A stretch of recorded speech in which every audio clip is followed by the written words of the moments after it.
Congreso Redipal, enero-agosto 2012. Ponencia presentada por Óscar Gutiérrez Parada. ¿Qué caracterizamos bajo la locución leyes generales, tratados internacionales de derechos humanos y estructura jerárquica del sistema jurídico mexicano? Abril 2012.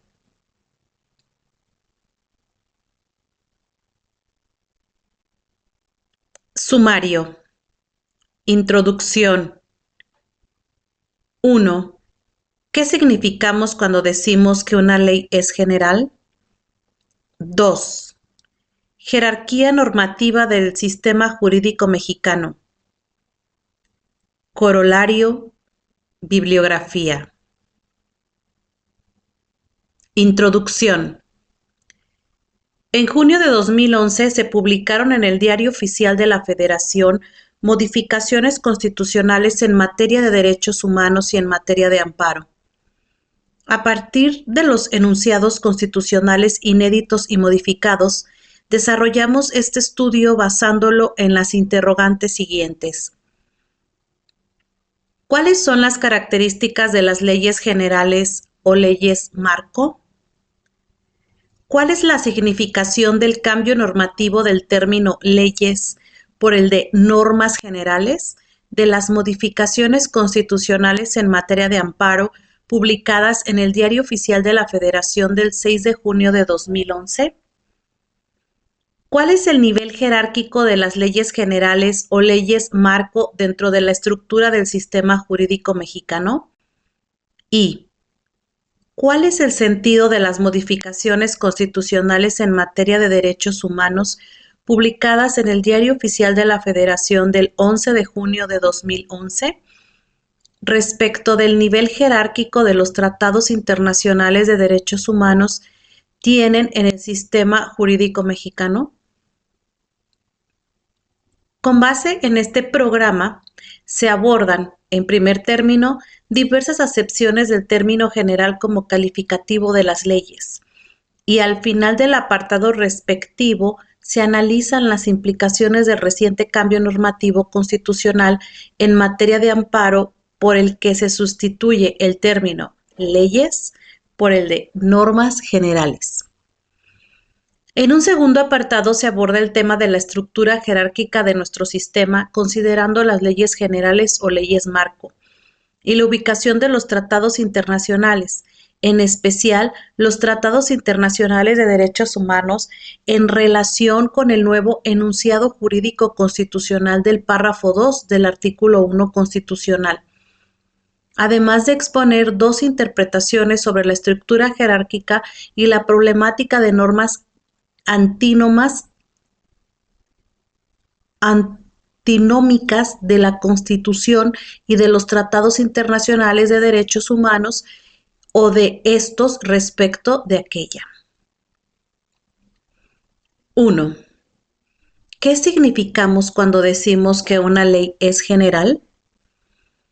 Como presupuesto conceptual metodológico, se debe abordar la significación del término general como adjetivo calificativo de las leyes. Al respecto, encontramos varios sentidos. Lo primero que se observa es un uso amplio y varios usos restringidos. No considerar estos usos en cuanto a su significación genera confusiones. A. Calificativo general en sentido amplio. Que la ley sea calificada de general implica el uso del término general en sentido amplio.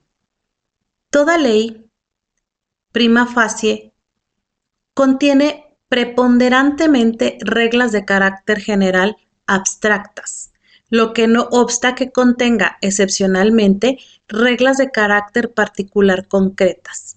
Incluso hay instrumentos jurídicos en los que tal preponderancia no es tan clara y se les puede calificar como textos normativos de carácter mixto porque están conformados por los dos o más tipos de reglas. El caso por antonomasia son los presupuestos de egresos actuales. Este sentido amplio del carácter general preponderante de ciertos textos normativos en los que tienen primacía reglas de conducta con operador deontónico responde a un criterio puramente formal en el que se considera el sujeto o destinatario y cuando éste está representado por una clase compuesta de más miembros, entonces se refiere que la norma es general. En cambio, cuando la regla de conducta, el sujeto o destinatario está representado por un individuo singular, se habla de norma particular. Junto con la clase de sujetos, general o particular, hay que considerar el tipo de acción, la cual puede ser abstracta o concreta. De acuerdo con los criterios de los sujetos, general o particular, y de las acciones, abstractas o concretas, se obtienen 4 clases de normas. General y abstracto, una ley. General y concreta, un texto normativo que declara la movilización general de la población para evitar una epidemia. Particular y abstracto, una ley que atribuye a una determinada persona una función, por ejemplo, la de juez, y le prescribe no una acción, sino una serie de acciones inherentes al ejercicio del cargo. Particular y concreta, el caso típico de una sentencia. La primera combinación, norma general y abstracta, constituye el sentido amplio que los operadores del derecho utilizamos. Valga insistir en contextos jurídicos, cuando referimos que la ley es general. De aquí que agregar el adjetivo general a las leyes es un pleonasmo, porque prima facie, a toda ley le es sustancial tener carácter general porque preponderantemente contiene reglas o normas generales abstractas. B. Calificativo general como sustituto de federal. Encontramos otro uso del término general como calificativo de ciertas leyes de índole federal, en las que se ha sustituido el calificativo federal por el de general. Se trata de un uso indebido del término general. Como ejemplos tenemos la Ley General de Sociedades Mercantiles, la Ley General de Títulos y Operaciones de Crédito, entre otras. Sin embargo, el problema no se resuelve simplemente sustituyendo general por federal, pues no siempre el calificativo federal indica competencia exclusiva de la federación. En efecto, a la luz de las características de un sistema federal, el orden federal actúa con base en facultades expresas. Artículo 124 constitucional como reglas general. Por lo que las leyes expedidas de acuerdo a las facultades expresas exclusivas, artículo 73 constitucional como parámetro genérico, no requieren que en su título se indique que son federales. Así, por ejemplo, son correctos los títulos de la Ley Agraria y del Código de Comercio. En cambio, hay materias en las que su regulación compete tanto a la federación como a las entidades federativas, y en estos casos se justifica que el título de la ley se indique que tiene carácter federal, pues puede haber una ley estatal sobre la misma materia. Así, por ejemplo, son correctos los títulos del Código Penal Federal, la Ley Federal de Defensoría Pública, la Ley Federal de Extinción de Dominio, reglamentaria del artículo 22 de la Constitución Política de los Estados Unidos Mexicanos, entre otras, pues cada estado y el Distrito Federal tienen sus códigos penales. Y varios estados y el Distrito Federal tienen leyes sobre defensoría pública y sobre extinción de dominio. Indicar que un ordenamiento es federal permite, desde el título del texto normativo, saber que su ámbito espacial de aplicación es federal. Sin embargo, indicar que es federal no significa necesariamente que es una materia exclusiva de la federación porque, como se ha mostrado, hay materias que son exclusivamente federales y otras materias que son compartidas por la federación y las entidades federativas sin requerir, como se verá en el punto siguiente, una ley que indique cómo se distribuyen facultades entre los órdenes de gobierno. Lo correcto es que el título de la ley indique que se trata de una ley federal cuando la materia respectiva también corresponde al ámbito local, como, por ejemplo, la denominación del Código Civil Federal, pues no sería muy adecuado denominarlo como Código Civil General, cuando es competencia tanto federal como local, y cuando es materia exclusiva de la federación, dejar el título del ordenamiento sin indicar que es de carácter federal. Dentro de esta temática se debe mencionar el caso peculiar de la materia civil, la cual, sin existir dispositivo constitucional que mandate que la Federación y los estados pueden legislar al respecto, desde el México independiente, tanto la Federación como los estados expidieron sus respectivos códigos civiles y a la fecha legislan en materia civil. La facultad del Distrito Federal para legislar en materia civil es relativamente reciente. Actualmente está prescrita en el artículo 122c, base primera, quinto H constitucional, el punto que es tanto la Federación como los estados y el Distrito Federal legislan en materia civil. Existen 33 códigos civiles, uno federal y uno por cada estado, 31, y uno por el Distrito Federal, situación que se replica en materia adjetiva civil con los códigos de procedimientos civiles. C. Calificativo general como ley marco.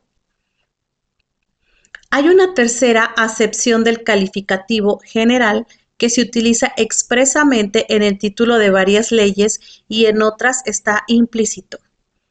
El calificativo general ya no refiere el componente formal de la ley en sí misma, es decir, que sus normas son preponderantemente de carácter general abstracto, sino que refiere un tipo de ley cuya función constitucional en un estado en el que coexisten diversos órdenes competenciales, como el caso del Estado federal, es la de distribuir, o si se prefiere, repartir, competencias entre dos o más órdenes de gobierno. A esta clase de leyes se les denomina como generales o leyes marco.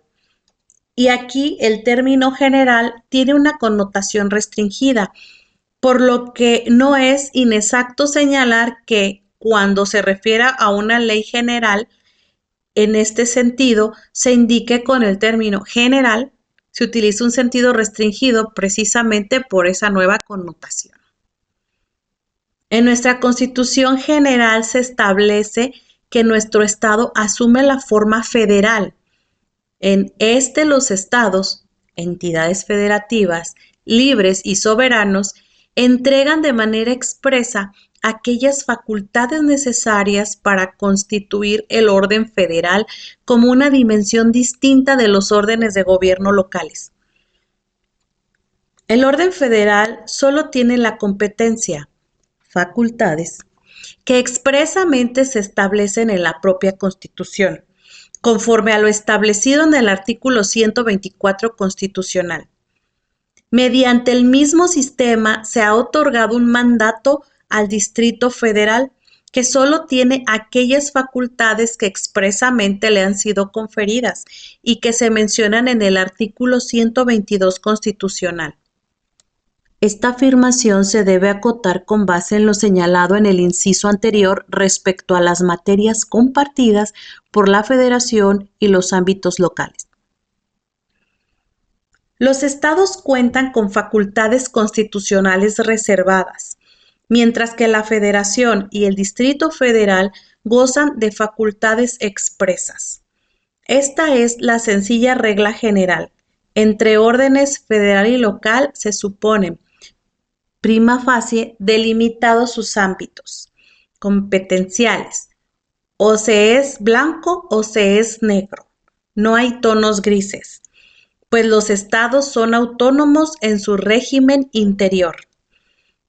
Las leyes expedidas por el Congreso de la Unión no deben, so pena de invadir competencias y, en su caso, generar una controversia constitucional, regular, incidir en facultades que la Constitución están reservadas a los estados. Bajo el sistema residual, artículo 124 constitucional, como regla general, o se designan expresamente al Distrito Federal. No obstante la regla general, existe una contundente excepción a este principio. En la Constitución General de la República, algunas materias que están simultáneamente otorgadas por su peculiar naturaleza expresamente a la Federación y a las entidades federativas, incluso a los municipios. Sobre estas materias denominadas en la dogmática constitucional como concurrentes o aparentemente coincidentes, se mandata que el legislador ordinario lleve a cabo su configuración legal especial, es decir, que en un texto normativo se establezca la distribución o reparto de acciones que cada orden de gobierno debe llevar a cabo respecto de la materia concurrente. Los textos normativos en los que se reglamenta tal reparto competencial se conocen como leyes generales, también denominadas leyes marco. Así, por ejemplo, la Ley General de Educación reparte entre la Federación, los estados y los municipios de manera obligatoria las competencias necesarias para dar cumplimiento universal a las necesidades nacionales en materia educativa, asignando a la Federación, por ejemplo, la fijación de programas de estudio y a las entidades federativas las relaciones laborales con el sector magisterial. El fundamento constitucional expreso está en el artículo 3. Esto no significa una invasión de competencias, sino una distribución de las materias.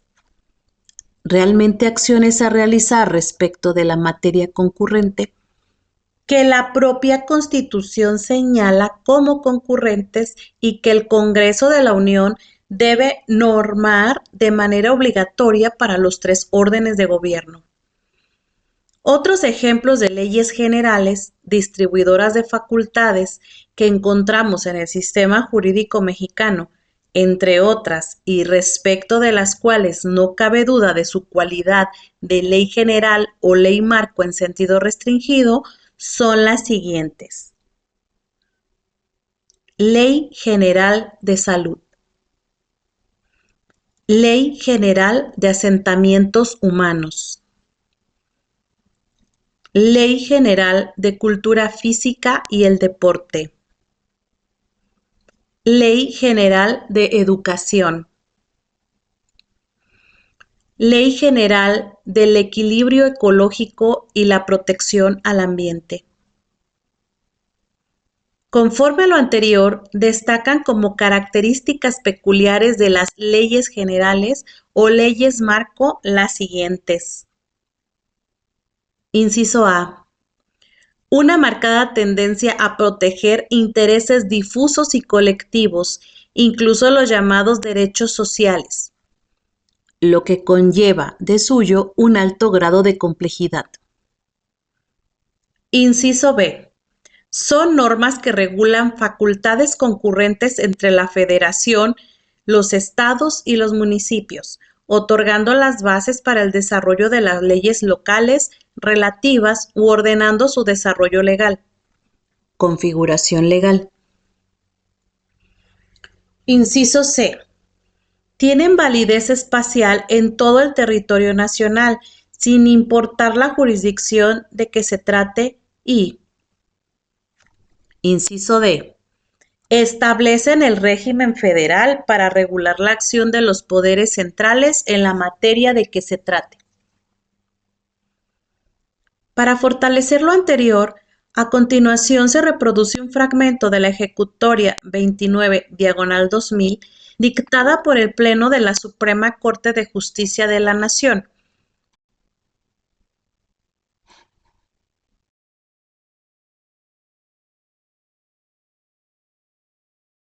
En la controversia constitucional promovida por el Ejecutivo Federal en contra de la Asamblea Legislativa del Distrito Federal, que conforme al artículo 43 de la Ley Reglamentaria de las fracciones 1 y 2 del artículo 105 de la Constitución Política de los Estados Unidos Mexicanos, resulta jurisprudencia obligatoria, entre otros, para juzgados y tribunales federales.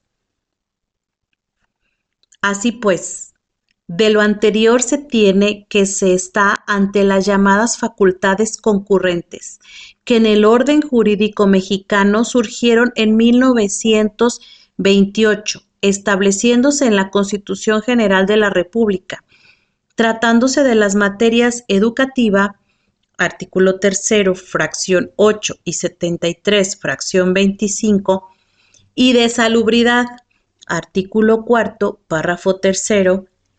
Sin embargo, actualmente la concurrencia no es limitativa en estas materias, pues a través de diversas reformas a la Constitución Federal se han incluido otras como son las materias de asentamientos humanos, 27, párrafo 3 y 73, fracción 39-C, seguridad pública, 73, fracción 23, ambiental, 73, fracción 39-G, protección civil, 73, fracción 39-I, y deporte, 73, fracción 39-J.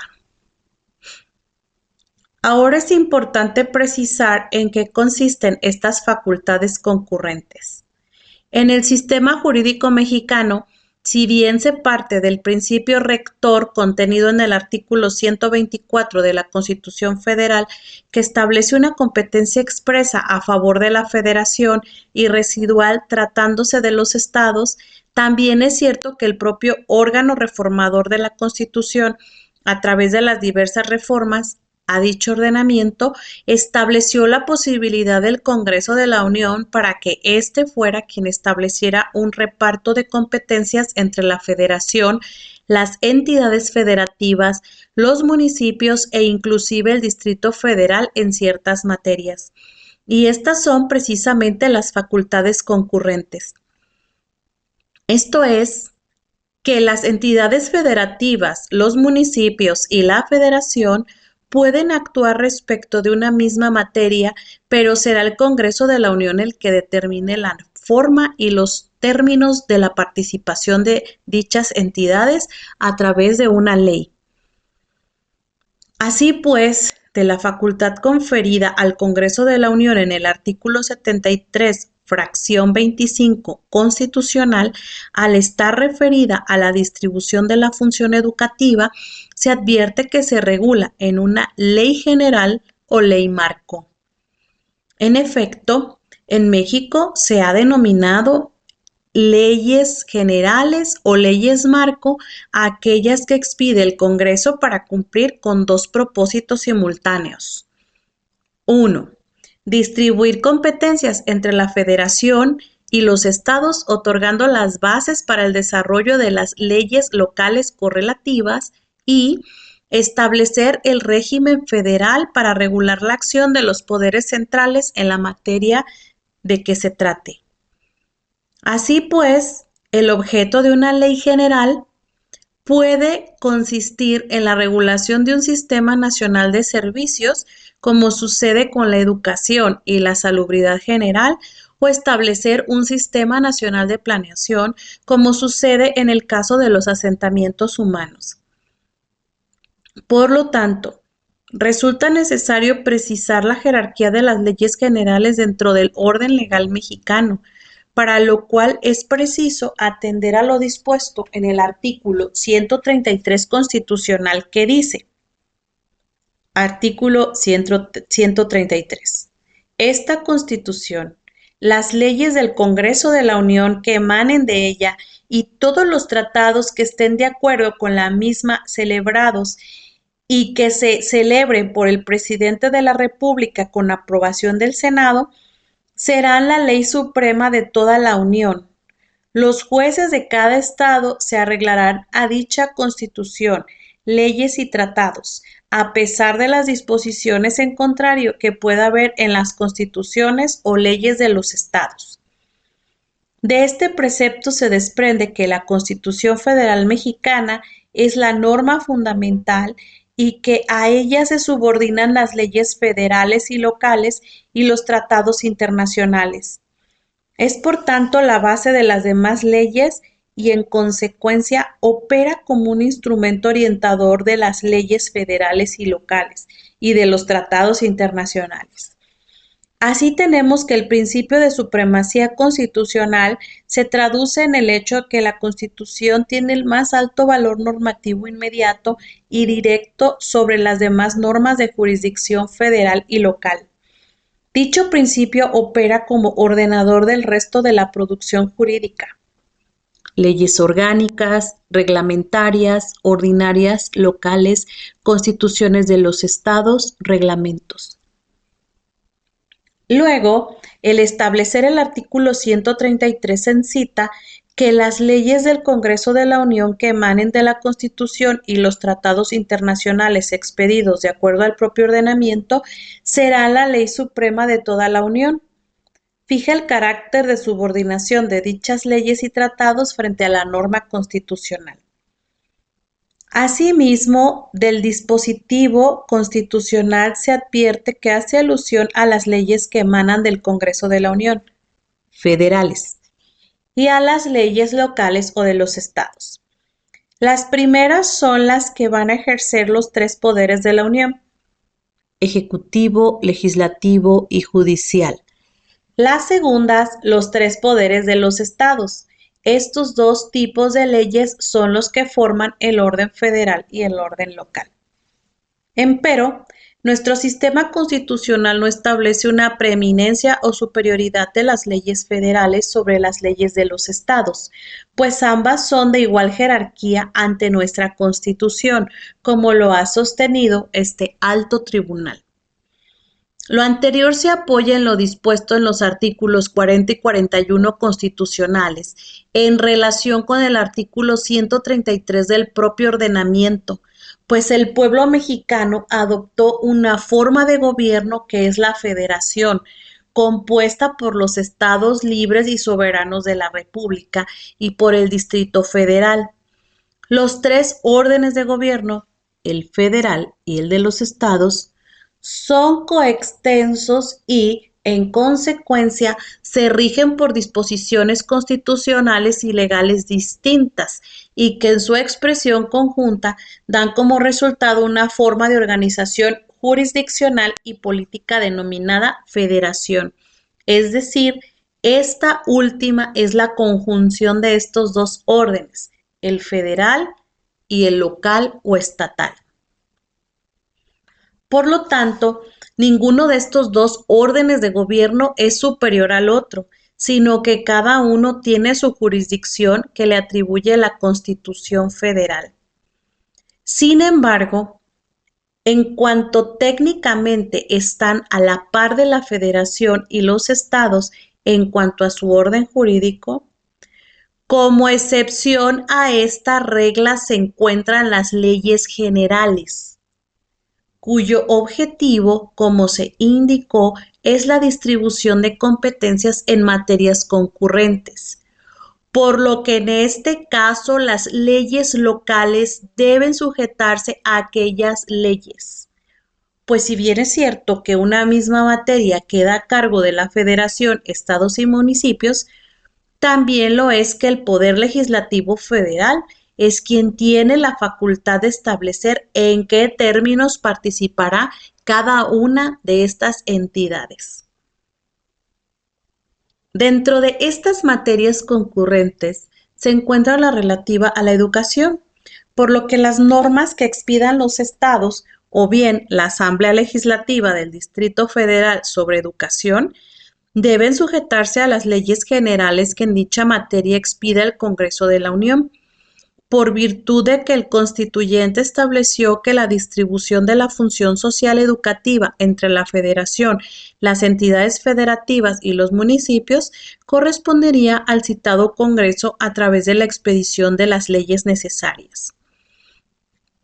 En el caso precisamente en uso de la facultad que le confiere el artículo 73, fracción 25, e incongruencia con el tercero, constitucionales, el Congreso de la Unión expidió la Ley General de Educación, publicada en el Diario Oficial de la Federación el 13 de julio de 1993. Asimismo, derivada de la misma ejecutoria, se generó la siguiente jurisprudencia. Facultades concurrentes en el sistema jurídico mexicano. Sus características generales.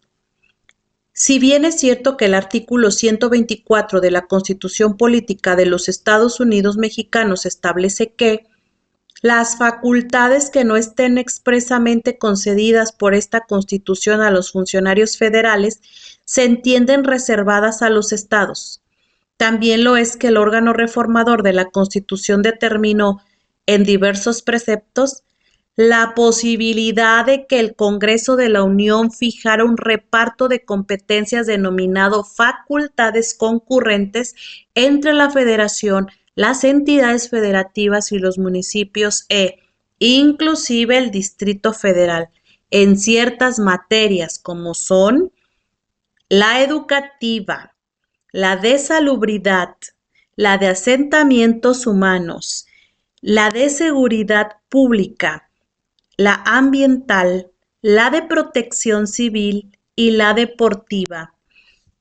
Esto es, en el sistema jurídico mexicano, las facultades concurrentes implican que las entidades federativas, incluso el Distrito Federal, los municipios y la Federación, pueden actuar respecto de una misma materia, pero será el Congreso de la Unión el que determine la forma y los términos de la participación de dichos entes a través de una ley general.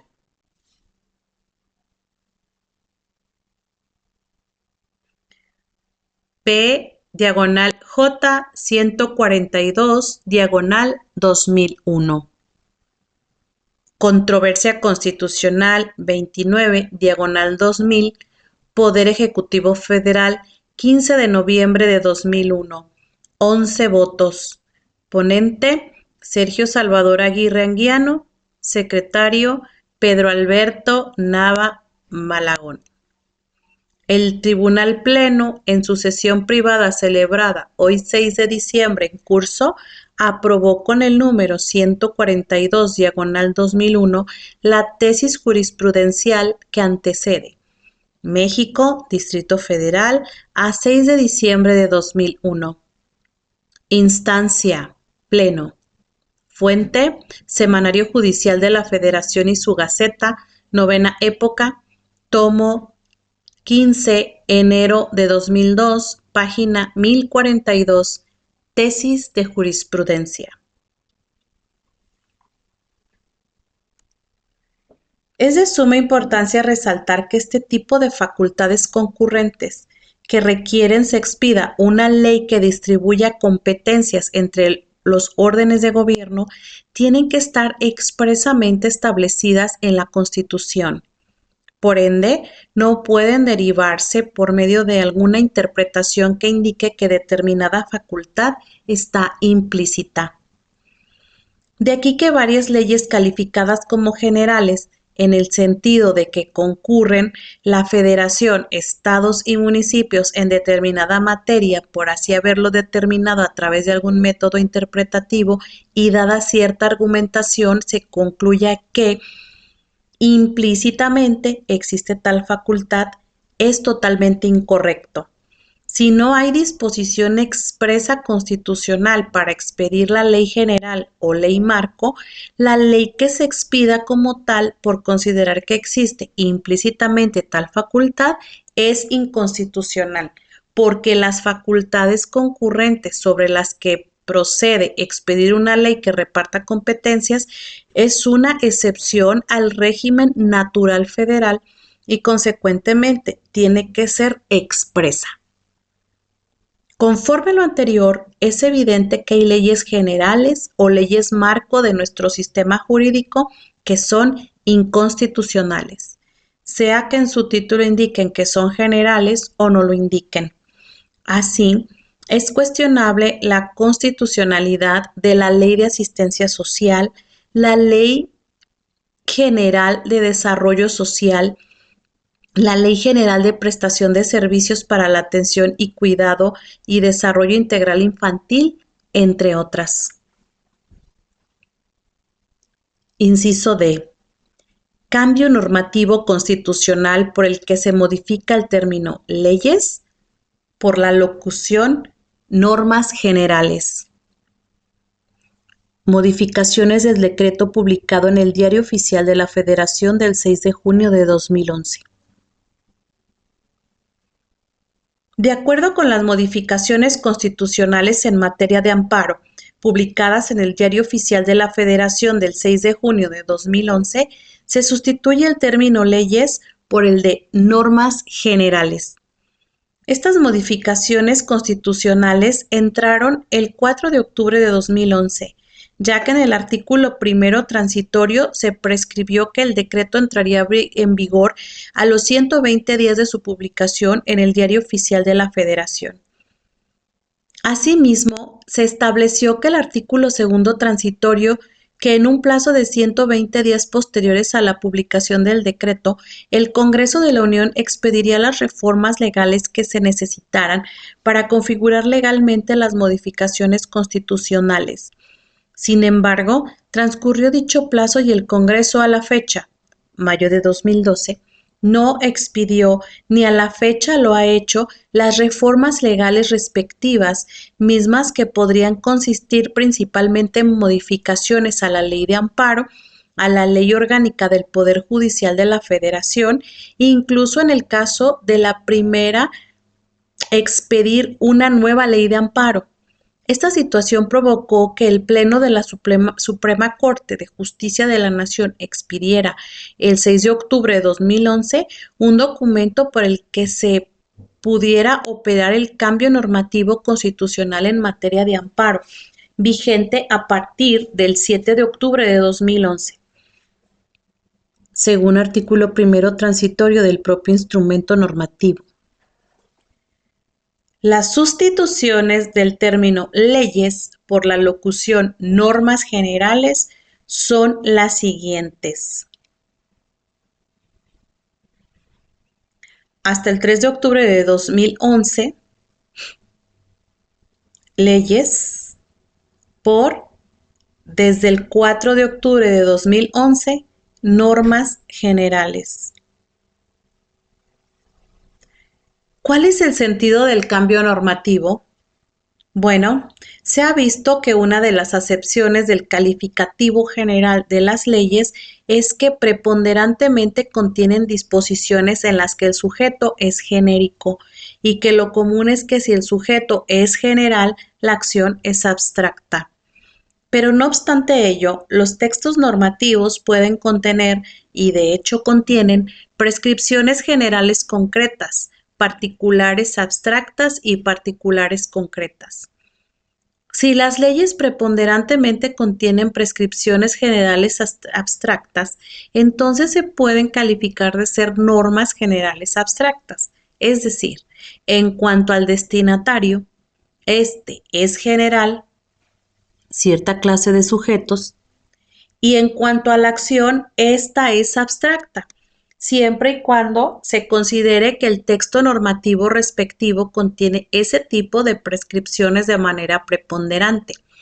Consecuentemente, el cambio normativo por el que sustituye el término leyes por la locución normas generales, semánticamente es equivalente, es decir, da lo mismo hablar de leyes que de normas generales. Si esto es correcto, estamos ante un poder revisor que pierde el tiempo en nimiedades. Sin embargo, conforme al postulado del legislador racional, este no regula supuestos intrascendentes. Entonces, ¿cuál es el sentido de este cambio normativo? La respuesta ronda alrededor de la distinción entre actos legislativos formales y actos legislativos materiales. Una ley es formal y materialmente un acto legislativo. Un acto es materialmente legislativo cuando, atendiendo a su contenido, preponderantemente refiere normas generales abstractas, por lo que puede haber actos legislativos materiales que no sean formalmente actos legislativos, es decir, leyes, y que hayan sido expedidas por un órgano diferente al poder legislativo. Los ejemplares de actos materialmente legislativos, porque preponderantemente contienen reglas generales abstractas, por antonomasia son los reglamentos.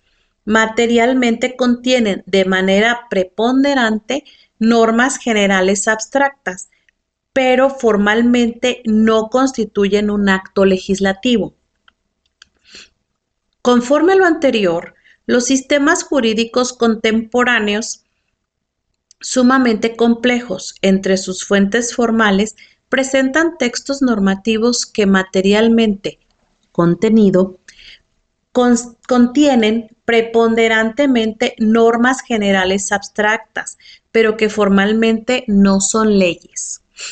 Por ende, el cambio normativo constitucional que se analiza es significativo en cuanto amplía el abanico de textos normativos que asumen la característica de contener preponderantemente normas generales abstractas y que no son formalmente leyes. Así, pueden ser objeto de control constitucional, dicho en términos genéricos. Los tratados internacionales, en cuanto preponderantemente contienen normas generales abstractas, las leyes generales o leyes marco, las constituciones locales, las leyes federales y, en general, cualquier texto normativo que materialmente contenga preponderantemente normas generales abstractas. No obstante que, con base en lo señalado, se afirma que el cambio normativo tiene sentido, está justificado. Hay un punto que no tomó en cuenta el poder revisor. Puede haber normas generales concretas, particulares abstractas y particulares concretas sobre las que cabría la duda de la procedencia del juicio de amparo. De hecho, las normas particulares concretas, es decir, sentencias y demás actos de carácter particular y concreto, no presentan mayor problema, pues constituyen la mayor parte de actos reclamados que se pueden impugnar vía amparo.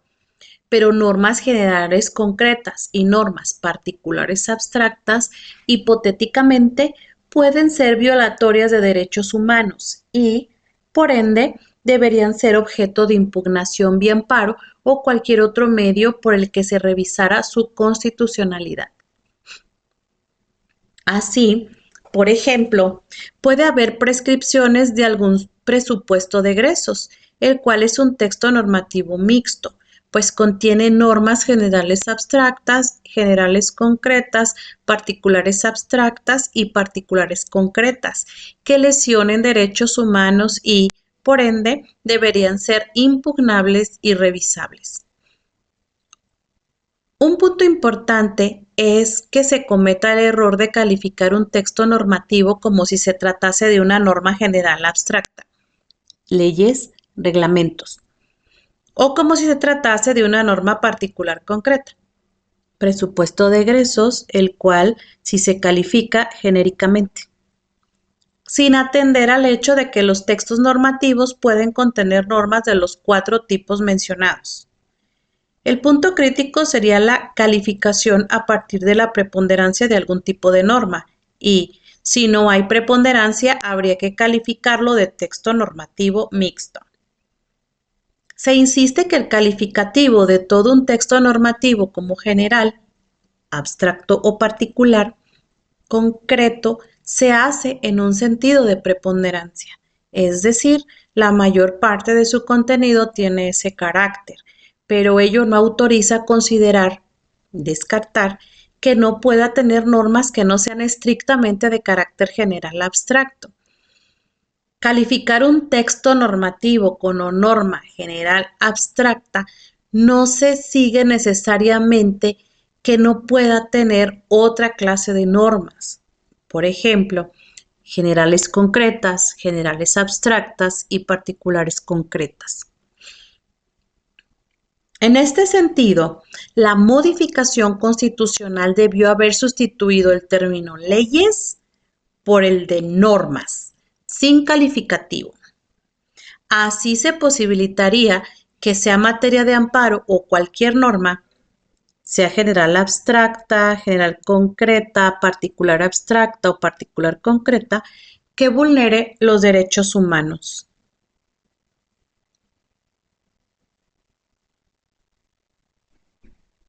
Dos, jerarquía normativa del sistema jurídico mexicano. Inciso A. Estructura jerárquica hasta el 6 de junio de 2011. Conforme al criterio sustentado por la Suprema Corte de Justicia de la Nación que se ha referido, es evidente que la jerarquía de normas en el sistema jurídico mexicano es el siguiente. A. En primer término, la Constitución Política de los Estados Unidos Mexicanos. B.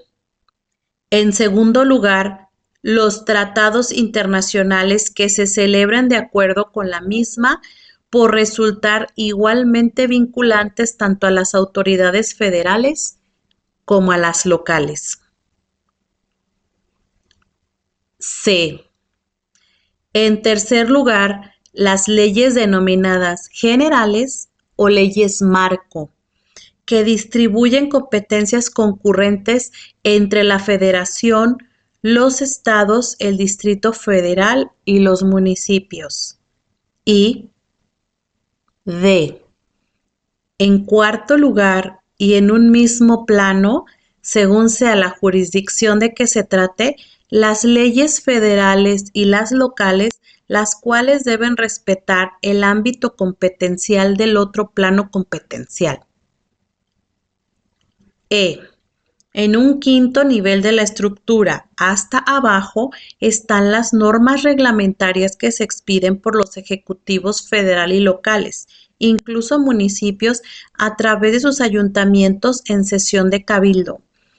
Los textos normativos de este nivel, básicamente reglamentos y acuerdos, se expiden para desagregar y concretar normativamente, es decir, hacer operativas las leyes generales y las leyes federales y las leyes de las entidades federativas.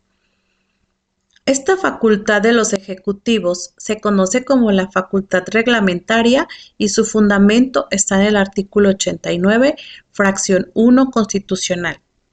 Proveer a la esfera administrativa a su exacta observancia. Si bien la regla general es que la facultad reglamentaria corresponde a los ejecutivos, no solamente estos la ejercen, pues el legislador ha autorizado a otros órganos o entes para que expidan reglamentos. Tal es el caso de los reglamentos que expide el Poder Judicial. Por ejemplo, Consejo de la Judicatura Federal, el Poder Legislativo, por ejemplo, los reglamentos de la Cámara de Diputados y de la Cámara de Senadores. Los organismos autónomos constitucionales, Banco de México, Instituto Federal Electoral, Comisión Nacional de Derechos Humanos, las comisiones estatales de derechos humanos, etc. Relacionada con la facultad reglamentaria, encontramos la facultad de una serie de dependencias y algunos de sus órganos desconcentrados y entidades paraestatales de expedir textos normativos de carácter reglamentario, como lo son las normas oficiales mexicanas. Inciso B. Nueva estructura jerárquica a partir del 7 de junio de 2011. Modificaciones del decreto publicado en el Diario Oficial de la Federación del 10 de junio de 2011. Sin embargo, la estructura jerárquica referida en el inciso anterior está siendo cuestionada a raíz de las modificaciones constitucionales en materia de los derechos humanos publicadas en el Diario Oficial de la Federación del 10 de junio de 2011, que entraron en vigor al día siguiente, es decir, a partir del 11 de junio de 2011. Las modificaciones al artículo 1 constitucional son las siguientes. Artículo 1. En los Estados Unidos mexicanos, todas las personas gozarán de los derechos humanos reconocidos en esta Constitución y en los tratados internacionales de los que el Estado mexicano sea parte, así como de las garantías para su protección, cuyo ejercicio no podrá restringirse ni suspenderse, salvo en los casos y bajo las condiciones que esta Constitución establece. Las normas relativas a los derechos humanos se interpretarán de conformidad con esta Constitución y con los tratados internacionales de la materia, favoreciendo en todo tiempo a las personas la protección más amplia. Todas las autoridades, en el ámbito de sus competencias, tienen la obligación de promover, respetar, proteger y garantizar los derechos humanos de conformidad con los principios de universalidad, interdependencia, indivisibilidad y progresividad. En consecuencia, el Estado deberá prevenir, investigar, sancionar y reparar las violaciones a los derechos humanos en los términos que establezca la ley. Queda prohibida toda discriminación motivada por origen étnico o nacional, el género, la edad, las discapacidades, la condición social, las condiciones de salud, la religión, las opiniones, las preferencias sexuales, el estado civil o cualquier otra que atente contra la dignidad humana y que tenga por objeto anular o menoscabar los derechos y libertades de las personas. Con lo establecido en el párrafo 2, pueden darse dos interpretaciones básicas respecto del nivel que guardan los tratados internacionales de derechos humanos en nuestro sistema jurídico. Inciso I. Primera interpretación. Los tratados internacionales en materia de derechos humanos están al mismo nivel que la Constitución. En esta interpretación hay que diferenciar entre los tratados internacionales en materia de derechos humanos y los tratados internacionales que no son materia de derechos humanos, de tal manera que los primeros quedan a la par de la Constitución y los segundos, al no ser materia de derechos humanos, quedan por debajo de la Constitución en los términos de lo establecido en el artículo 133 constitucional. Según esta interpretación, colocar los tratados internacionales en materia de derechos humanos al mismo nivel que la Constitución constituye una más de las excepciones a la regla general establecida en el artículo 133 constitucional. Las otras dos excepciones están establecidas en el artículo 42, fracciones 5 y 6. En esta consideración, es importante considerar lo prescrito en el artículo 15 constitucional. No se autoriza la celebración de tratados para la extradición de reos políticos, ni para la de aquellos delincuentes de orden común que hayan tenido en el país donde cometieron el delito la condición de esclavos, ni de convenios o tratados en virtud de los que se alteren los derechos humanos reconocidos por esta Constitución y en los tratados internacionales de los que el Estado mexicano sea parte. Conforme a la última parte de este dispositivo, dirigido primordialmente al titular del Poder Ejecutivo, por ser este el que celebra dichos tratados, está claro que el primer filtro de constitucionalidad corresponde a dicho titular. En segundo lugar, al Senado de la República al aprobar el tratado respectivo y en tercer lugar, al Poder Judicial.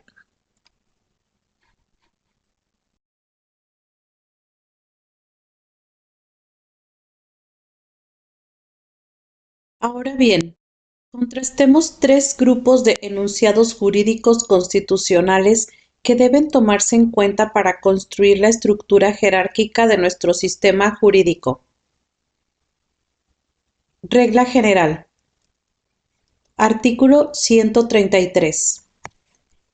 Esta Constitución, las leyes del Congreso de la Unión que emanen de ella y todos los tratados que estén de acuerdo con la misma, celebrados y que se celebren por el Presidente de la República, con aprobación del Senado, serán la ley suprema de toda la Unión. Los jueces de cada estado se arreglarán a dicha Constitución, leyes y tratados, a pesar de las disposiciones en contrario que pueda haber en las constituciones o leyes de los estados. Primera excepción. Artículo 1. Párrafo 2. Las normas relativas a los derechos humanos se interpretarán de conformidad con esta Constitución y con los tratados internacionales de la materia, favoreciendo en todo momento a las personas la protección más amplia. Segunda excepción. Artículo 42. El territorio nacional comprende: Fracción 5. Las aguas de los mares territoriales en la extensión y términos que fija el derecho internacional y las marítimas interiores. Fracción 6.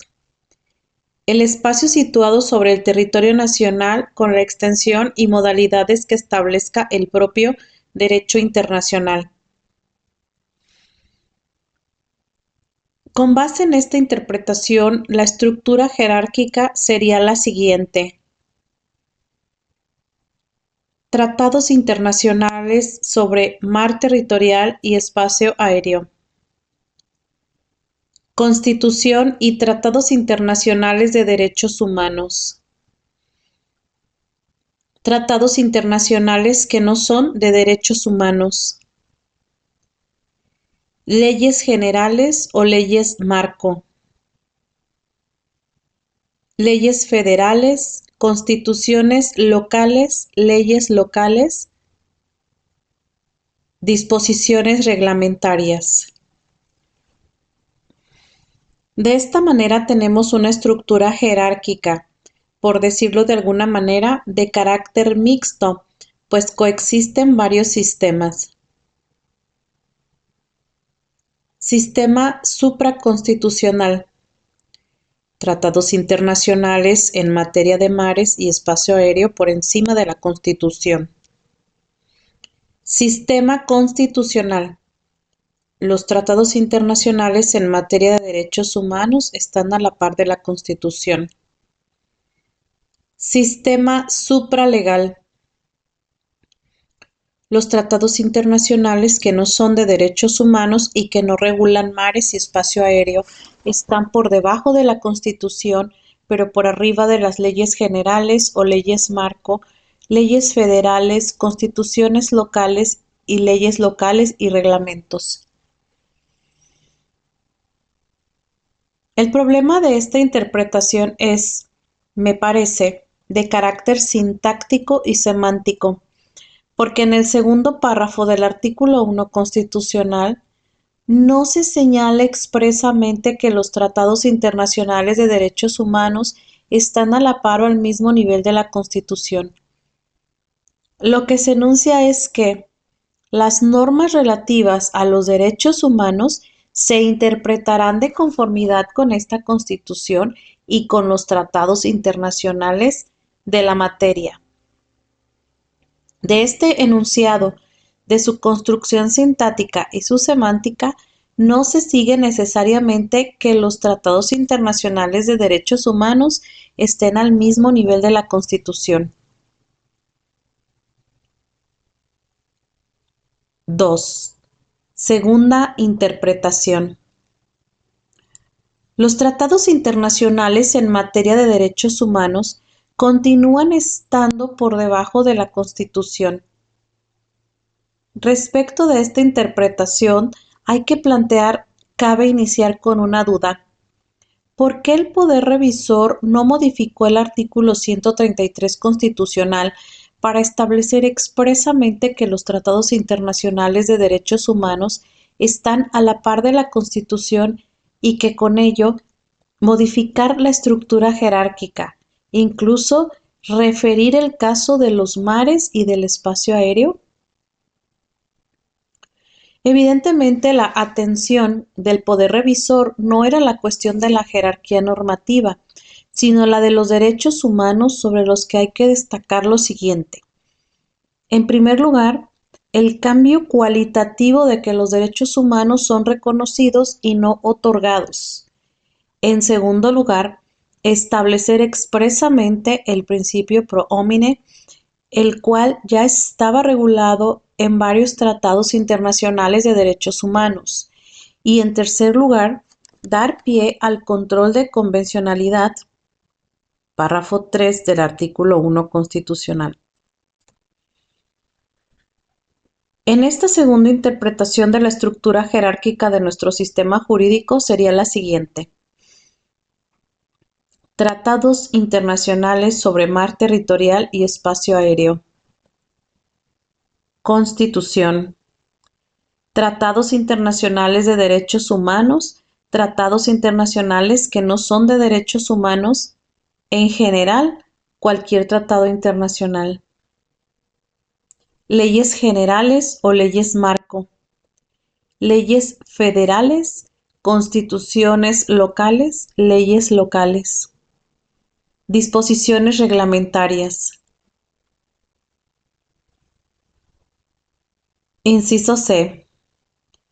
Problemática sobre antinomias de la Constitución y de los tratados internacionales de derechos humanos.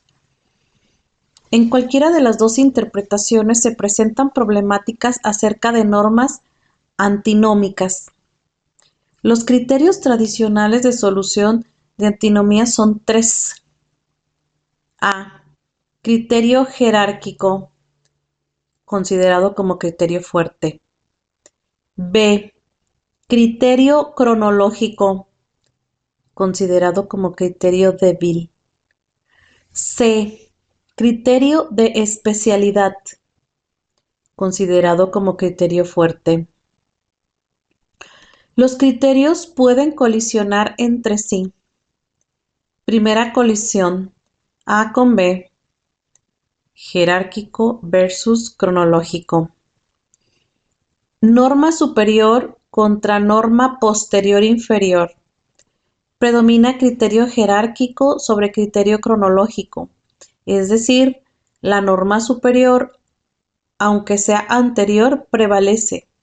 El principio ley posterior deroga ley anterior no aplica si la ley posterior es jerárquicamente inferior a la ley anterior. El criterio cronológico opera como criterio de elección entre dos normas puestas en el mismo plano jerárquico. Pero cuando dos normas están colocadas en planos jerárquicamente diferentes, el criterio natural de elección nace de la misma diferencia de planos. Segunda colisión. B con C. Especialidad versus cronológico.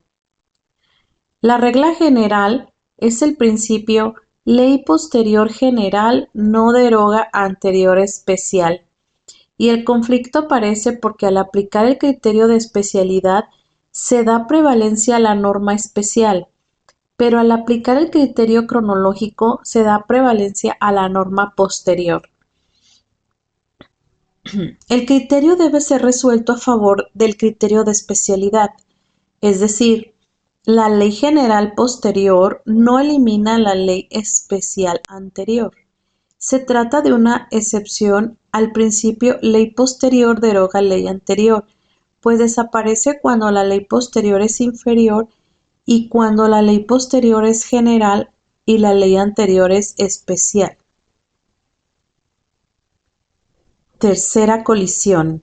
A con C. Jerárquico versus especialidad.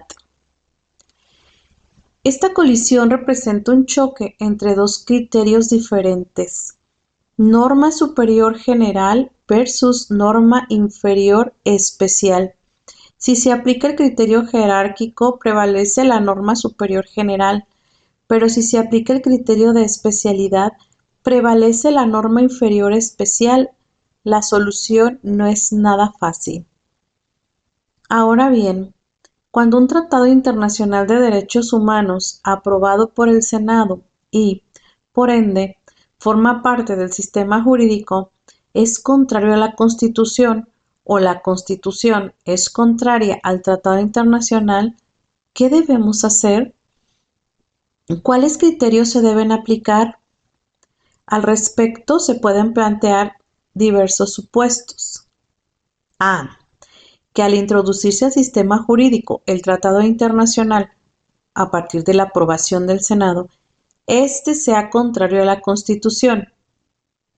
En este supuesto incluso pudiera darse que el Senado expresamente manifestará que el tratado internacional contrario a lo que establece la Constitución debe prevalecer sobre esta.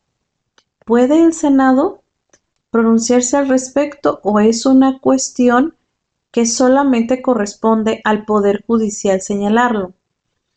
En la primera interpretación, en la que se considera que los tratados internacionales de derechos humanos están a la par de la Constitución, la antinomía se da entre normas del mismo nivel y, consecuentemente, el criterio de ley superior deroga, ley inferior no aplica.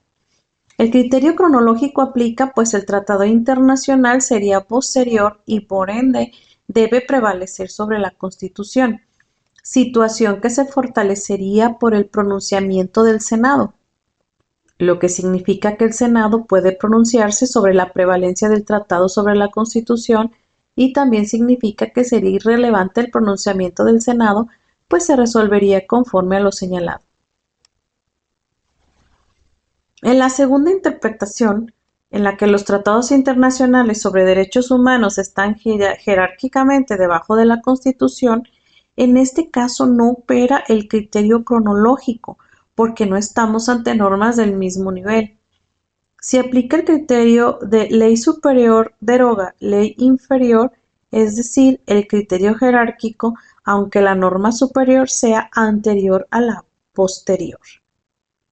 Sin embargo, no dejan de enfrentarse los criterios jerárquico, ley superior prevalece sobre ley inferior y de especialidad. Ley especial prevalece sobre ley general. Si se aplica el criterio jerárquico, prevalece norma superior, es decir, la Constitución, pero si se aplica el criterio de especialidad, prevalece el tratado, siempre y cuando se considere que la primera es general y el segundo es especial. ¿Cuál criterio se debe aplicar? Como señala Bobbio, se trata del choque de dos criterios fuertes y no hay respuestas seguras, no hay una regla general consolidada. Más bien, hay ausencia de criterios y la solución dependerá del intérprete y su argumentación. El punto es crítico porque, señala Bobbio, está en juego dos valores fundamentales del orden jurídico. 2. Respeto al ordenamiento jurídico que exige respeto al principio de la jerarquía, es decir, respetar el criterio de superioridad. Y respeto al principio de justicia que exige la adaptación gradual del derecho a las necesidades sociales, es decir, el criterio de especialidad. Bobbio apunta: teóricamente, debería prevalecer el criterio jerárquico, ya que si se admitiese el principio de que una ley ordinaria especial puede derogar los principios constitucionales, que son normas generalísimas, los principios fundamentales de un ordenamiento jurídico estarían condenados a perder todo contenido. Pero, en la práctica, la exigencia de adaptar los cambios generales de una Constitución a las siempre cambiantes y nuevas situaciones lleva frecuentemente a hacer triunfar la ley especial, aunque sea ordinaria, sobre la constitucional.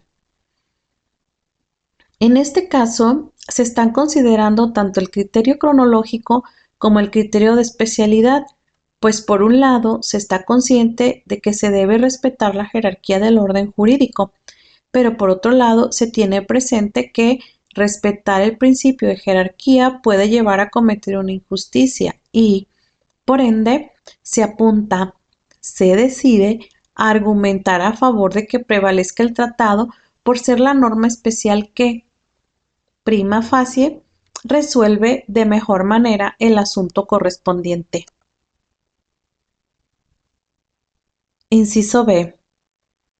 ¿Con qué posterioridad a la introducción del tratado internacional al sistema jurídico se modifique la Constitución y se genere la antinomía? En la primera interpretación, en la que los tratados internacionales de derechos humanos están a la par de la Constitución, estamos en presencia de una antinomía de normas del mismo nivel que habrá que resolver considerando tanto el criterio cronológico como el de especialidad. El criterio de especialidad no sería aplicable porque antes de la reforma constitucional prevalecía el tratado sobre la Constitución. Se presume que en esta no se establecía dispositivo alguno que fuera en contra de lo establecido en el Tratado Internacional. Pero una vez que ésta se modifica, es evidente que el poder revisor pretende prevalezca la Constitución, pues a pesar de lo establecido en el tratado, ha modificado la Constitución para que lo que prevalezca sea establecido en ella, pues ¿qué sentido tendría modificar la Constitución si lo modificable no tendría efectos porque seguiría aplicándose el tratado internacional? En este punto, cabe destacar que lo establecido en un tratado internacional no es algo inmutable y, por ende, revisable. Desde luego, la argumentación del poder revisor deberá tener un nivel muy alto y sólido fuera de lo común, ya que un tratado internacional de derechos humanos, por regla general, es fruto de reflexión de mucho tiempo y en su hechura participan especialistas. Pero no obstante ello, puede el poder revisor establecer reglas contrarias a las ya establecidas en un tratado. En la segunda interpretación, en la que los tratados internacionales sobre los derechos humanos están por debajo de la Constitución, si las modificaciones constitucionales posteriores a la adopción del Tratado Internacional sobre Derechos Humanos generan una antinomía, prevalecería lo establecido en la modificación constitucional sobre lo establecido en el Tratado Internacional, ya que se procede la aplicación del criterio jerárquico. Por su parte, el criterio de especialidad podría plantear alguna problemática como la señalada cuando chocan el criterio jerárquico y el criterio de especialidad, ambos criterios fuertes, pero no aplicaría porque la modificación constitucional se entendería deliberada, es decir, a sabiendas de que se generaría una antinomía. Por lo que hace el criterio cronológico, el mismo no aplicaría porque cuando colisionan el criterio jerárquico, criterio fuerte, y el criterio cronológico, criterio débil, prevalece el criterio jerárquico, criterio fuerte. Como se puede observar, El asunto de las antinomías es altamente complejo y requiere de sólidas herramientas para configurar fuertes argumentaciones y conocimiento para resolverlas.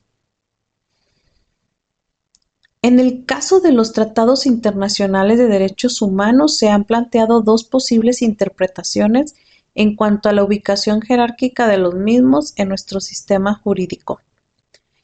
Determinar cuál es la interpretación correcta tiene implicaciones trascendentes en la conformación de la estructura jerárquica de nuestro sistema jurídico, y por ello iniciamos este breve análisis por la problemática del calificativo de las leyes como generales. En una primera aproximación, quizá por ahora más anímica, me inclino por la misma interpretación en la que los tratados internacionales de derechos humanos están al mismo nivel de la Constitución, pero habrá que argumentar más a partir de una investigación más profunda, más científica. ¿Qué interpretación es la correcta?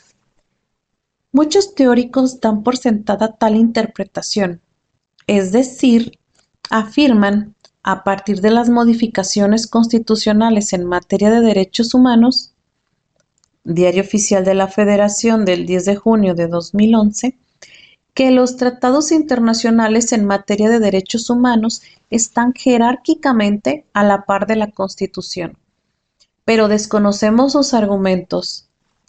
¿Cómo llegaron a tal afirmación? En una perspectiva formal, las fuentes de nuestros ordenamientos jurídicos, del que uno de sus componentes es el sistema jurídico, junto con los sujetos objeto de ordenación jurídica, la sujeción de estos a dicho sistema, el resultado de tal sujeción, eficacia, efectividad y eficiencia del sistema de normas, y los fines y valores que se plantea el creador y el recreador del orden. No solamente deben tenerse en cuenta para resolver problemas de interpretación de normas, sino también debe considerarse por el legislador, pues a éste, dentro de los parámetros de la interpretación auténtica, corresponde sentar las bases para la construcción del sistema jurídico y, por ende, posibilitar el desarrollo y consolidación del orden jurídico y generar un Estado de Derecho en su versión contemporánea de Estado constitucional de derecho que se plantea como el nuevo paradigma constitucionalista.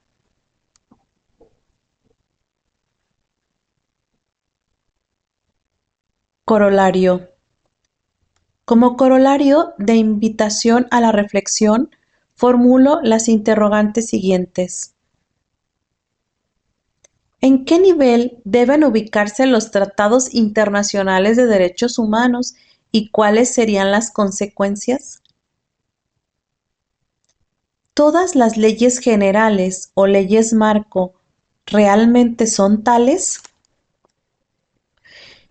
Si no todas las leyes generales o leyes marco son tales, ¿qué mecanismo de impugnación a favor de los particulares debe establecerse para poder impugnarlas y, por la vía respectiva, propiciar el fortalecimiento del federalismo?